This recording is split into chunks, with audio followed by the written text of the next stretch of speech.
It's time for the B-A-Q-A-A, the B-A-Q-A, what you say? The B-A-Q-A with Mandi, the B-A-Q-A with Tiffany, the B-A-Q-A-A. Bride Ambition question answers. You have questions, we have some answers. We are not your therapist. We're not your financial advisor, your attorney, but we are two smart brown girls when it comes to money, career, business, personal finances. So today we actually have a special guest. Yeah, well, I mean, I don't know about relationships, but I can do a thing or two. But we have someone in studio today with us. Welcome, Ms. Carolyn Jones. Hello. Yes. Thanks for having me. Where are you joining us from? I am from Toronto, Canada. Ooh, we're international. That's it. Ooh, That's right. So you're real nice. See, you're an honorary Canadian now. So what's your BA story? How long have you been listening? Oh, I've been listening for some time, and actually I'm a mentor in Tiffany's mentor program.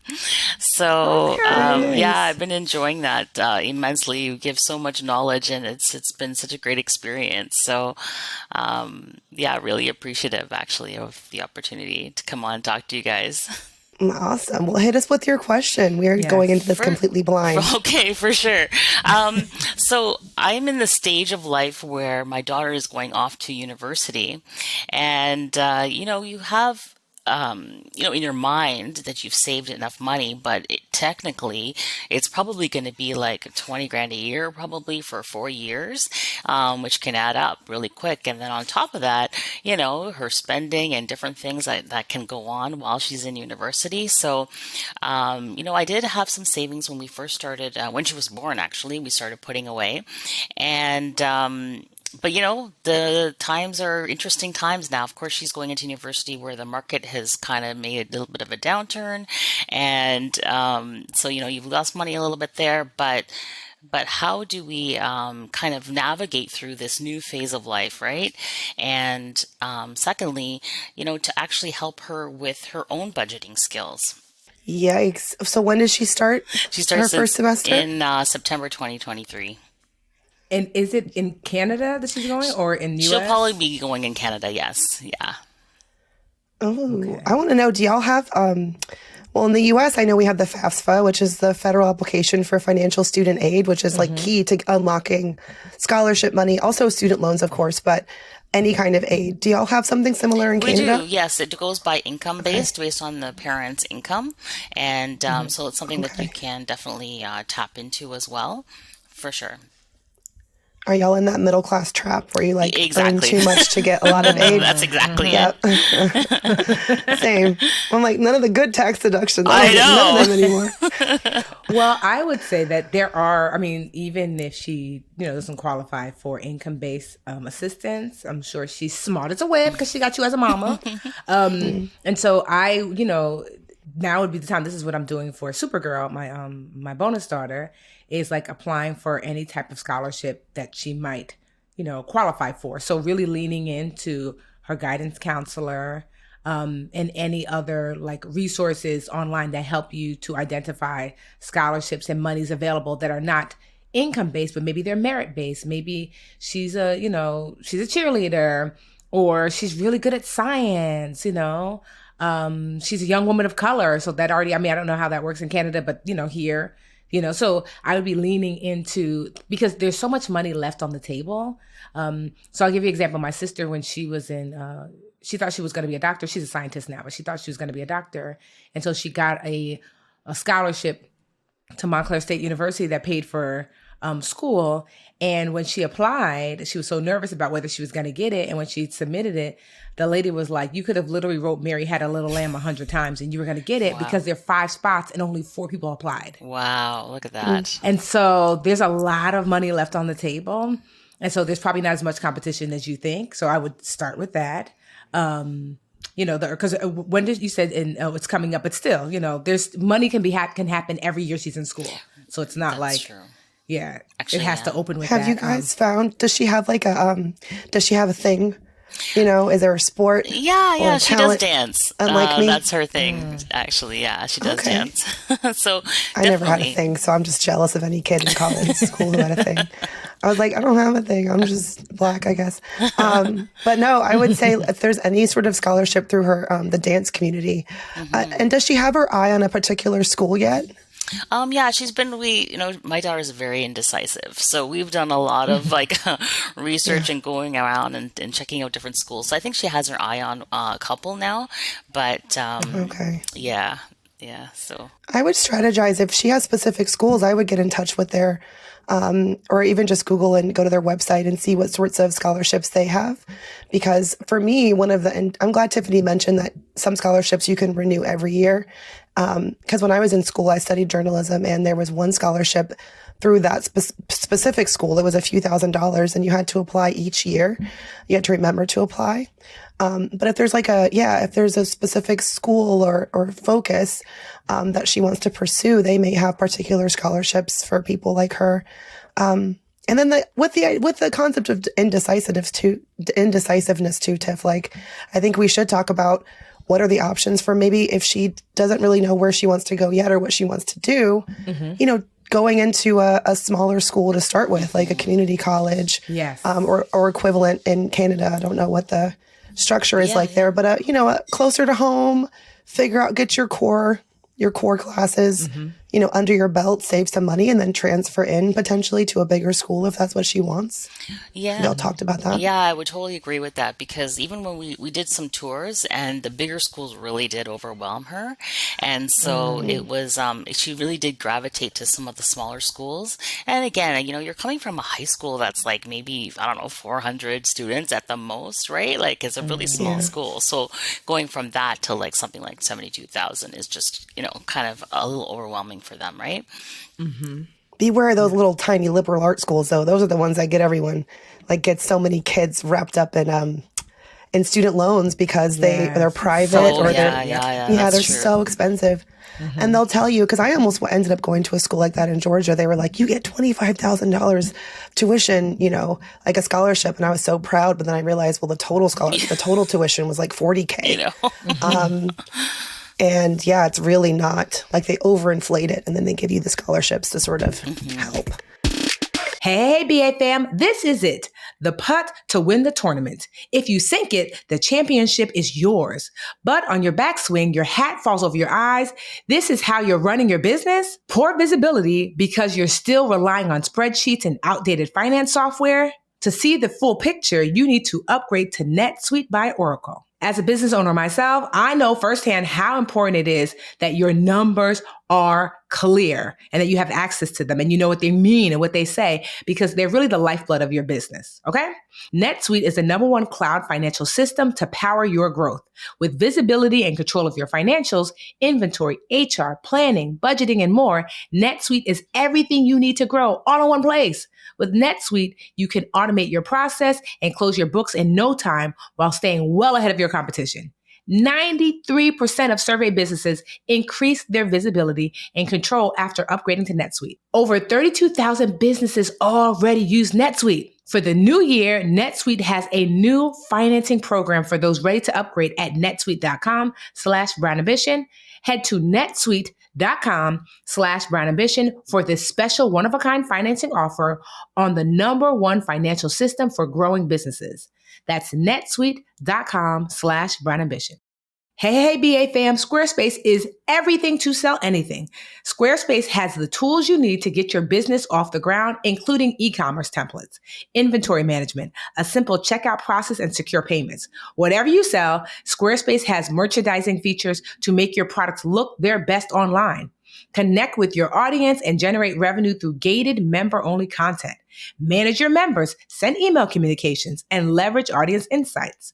All on one easy-to-use platform. Present your videos from YouTube, Vimeo, and Animoto on your Squarespace site. I use Squarespace. It's the best. Okay? See how your visits, unique visitors, and page views trend over time. Gain insights into the top traffic sources, products, device types, browsers, and operating systems by visit. You own all the content you put on Squarespace platforms, unlike other platforms. They offer one-click data portability, So head to squarespace.com/brownambition for a free, my favorite word, trial.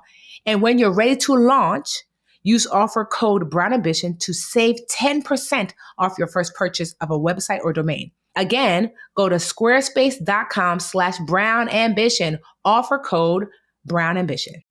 And also too, just consider like for you, the second question about how do you get her on, financial, to start thinking about things. You want to start having those conversations now about her, about her personal finance. I mean, I will recommend Get Good with Money. It's a great pre-college, post-college. But honestly, even working through it maybe with her, or just like there like any financial tool, like working through it with her, having those conversations. Like when you go to school, you might be interested in getting a credit card. Here's what you should look for.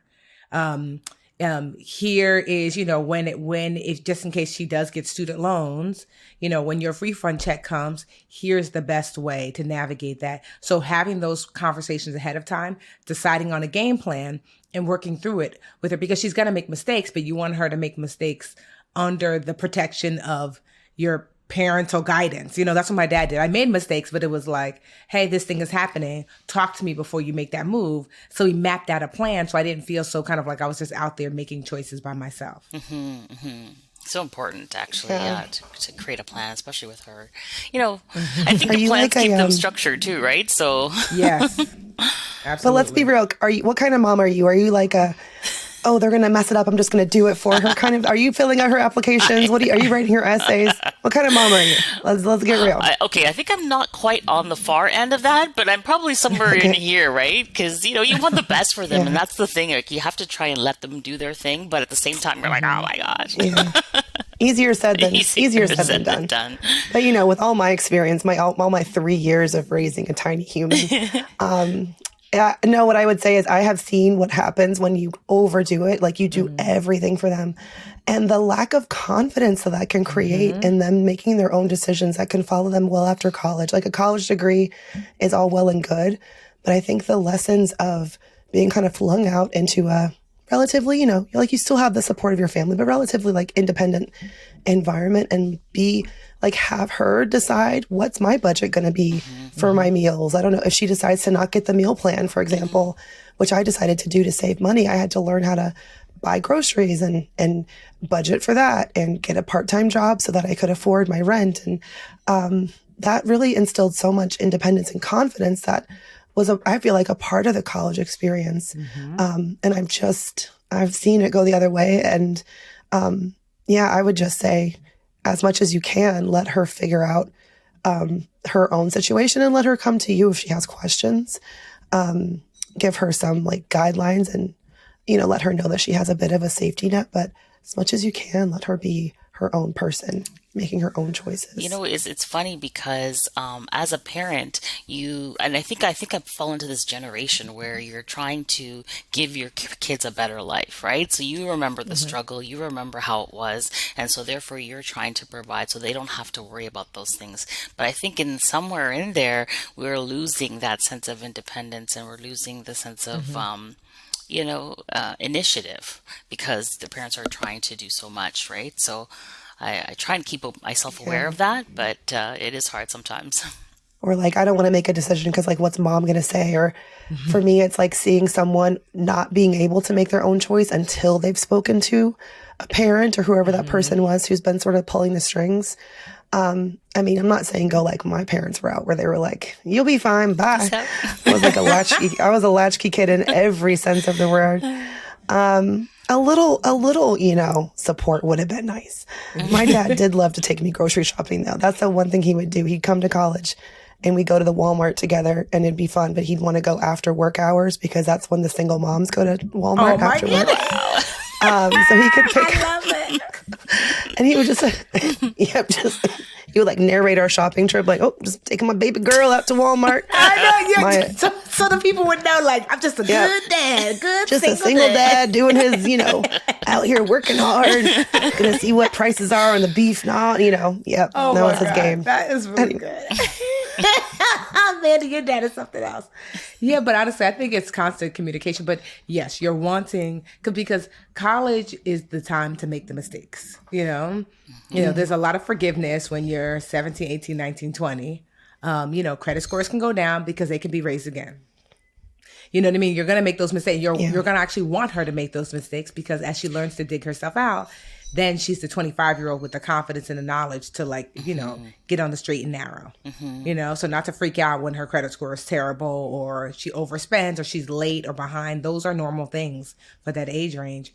You know, I didn't make those mistakes until well after college, because my dad kind of narrated exactly what to do when I was in. I just did what he said. And then when I was like, I got it, I did it.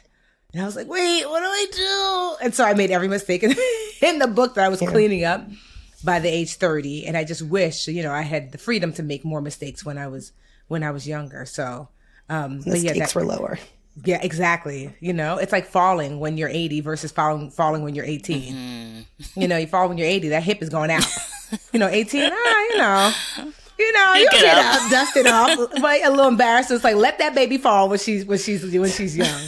You know, but it's like I said, having those conversations regularly, checking in regularly.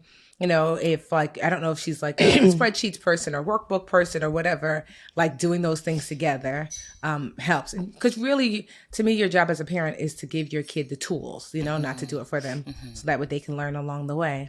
And so the tools that you come up with based upon how you know she navigates. I mean, you're her mama, so you know. Like, my mom knows me well. She knows if I do it like this, Tiffany's not going to listen. So I got to do it like this for her to get it. So knowing that, finding tools that will resonate with how she shows up in life, you know, because those are tools she'll lean in. It's really hard, too, when you're young. It's hard to, like, remind young people to think about the future, because everything is, like, so in the moment. But if there's things that she wants to accomplish, like spring break trips, those always come out of nowhere.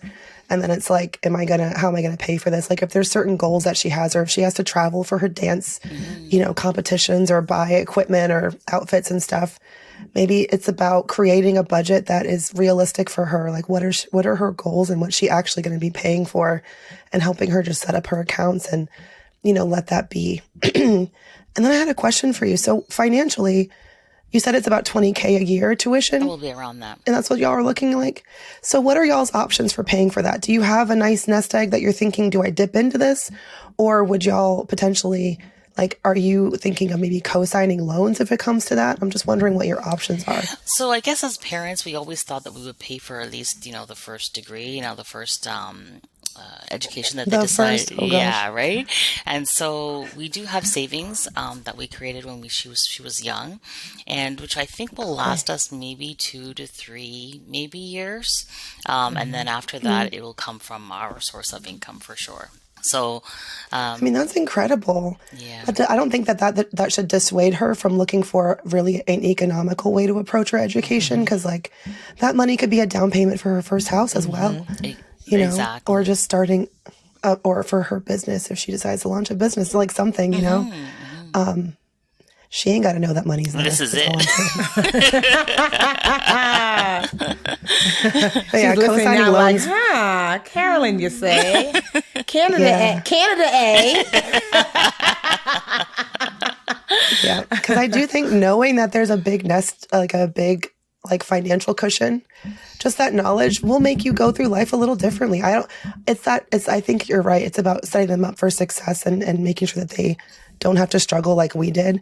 But how can you create a sense that she's gonna, you know, supporting herself in some way, shape, or form? Right? Because I feel like Black and brown people, we have this thing where like our kids should know that things are hard, and I'm like, everybody else don't live like that. You know what I mean? Like, I know. Yeah, 1,000%. You know what I mean? And so, like, you know, like, for example, Alyssa, right, my stepdaughter, she knows that there is a bunch of money waiting for her either to pay for school or to pay for a home, and that she's going to be fine, because I want her to choose what she wants to do, not what she feels like she has to do in order to scrape by and make ends meet. Because I don't know if you remember, we're in that Black finance group, right, Elevate on Facebook, and someone posted like, how many people who own a home, you know, got down payment assistance from their parent. And like, everyone was like, what does that even mean? And she had posted it in our, like, you know, like necessarily, it's not a white financial group, but it's basically most people there are white. And almost more than half said, yeah. And it's not even something I feel like Black and brown people can conceptualize. Like, wait, your parents gave you money for a down payment? What? Yeah. And so like that kind of financial support is foreign to us, but it ought not to be. I want Alyssa to know that like, yo, you're good either way. Choose what you want to do and what you enjoy.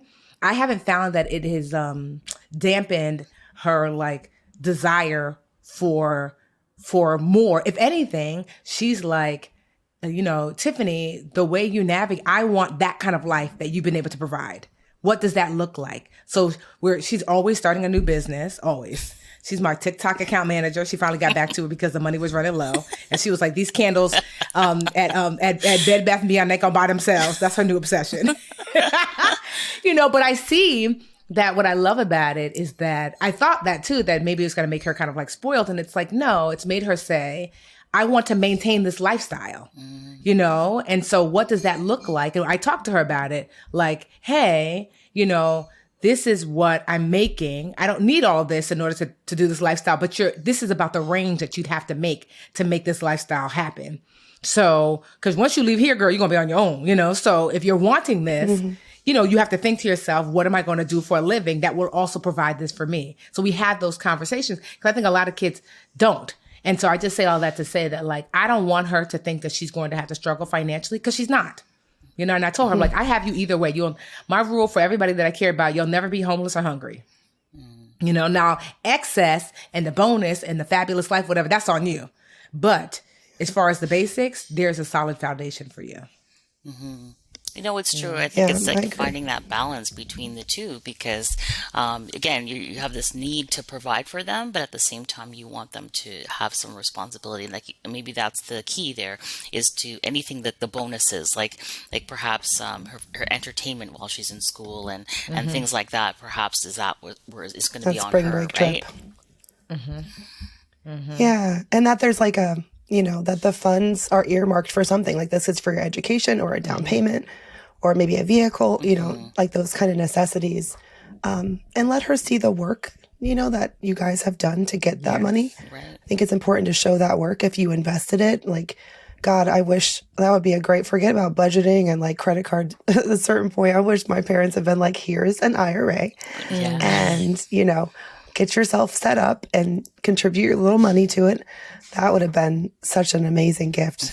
I mean, at an early age, right? Have y'all had those kinds of chats?